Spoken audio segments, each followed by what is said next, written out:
یہ جو ورلڈ ہے نا ورلڈ، اس میں دو طرح کے آدم کے بیٹے ہوتے ہیں، ایک وہ کہ جو میل ہوتے ہیں، ایک وہ کہ جو مین ہوتے ہیں. ٹھیک ہے، تو میل کیا ہے؟ 50% سے زیادہ، 50% سے زیادہ اس دنیا میں ملینز آف میل ہیں. میل کیا ہے؟ جو پروڈیوس کر سکتے ہیں، ریپروڈیوس کر سکتے ہیں، بچہ پیدا کر سکتے ہیں. لیکن مین اور مرد وہ ہوتے ہیں جو ذمہ داری اٹھاتے ہیں. ٹھیک ہے، جو ذمہ داری کے ساتھ گھر کے سربراہ بننے کی صلاحیت رکھتے ہیں. تو یاد رکھیے، اپنے لڑکوں کو مین بنائیے.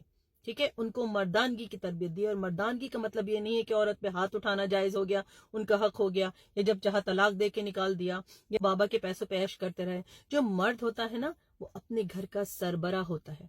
تو اپنے بچوں کو یہ تربیت دیجئے کہ آج سے، ابھی سے تمہیں یہ سمجھنا ہے کہ کل کو تمہیں کسی کا شوہر بننا ہے، کسی کا سائبان بننا ہے، کسی کا قوامون بننا ہے قرآن کے حساب سے، اور کسی کا فادر بننا ہے.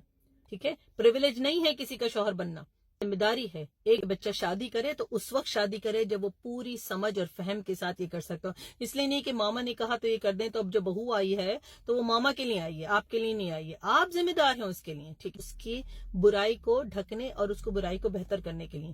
آپ کے والدین کے لیے نہیں آئی ہے، آپ کی امی کے لیے نہیں آئی ہے کہ امی کو خوش کرو تو میں خوش ہوں. نہیں، اسے آپ کو خوش کرنا چاہیے، اور آپ کو اس کے لیے چٹان بن کے کھڑے ہونا چاہیے. تو جب آپ شادی کریں نا، تو مرد بن کے شادی کریں. ٹھیک ہے، کا کام ہے اپنی عورت کو کیئر دے، اپنی عورت کو پروٹیکشن دے. اب میں کہا گیا ہے کہ میاں بیوی ایک دوسرے کا لباس ہیں، تو آپ کو وہ سائبان، وہ چھت، وہ چادر بننے کی پوری صلاحیت ہونی چاہیے، تب آپ شادی کریں.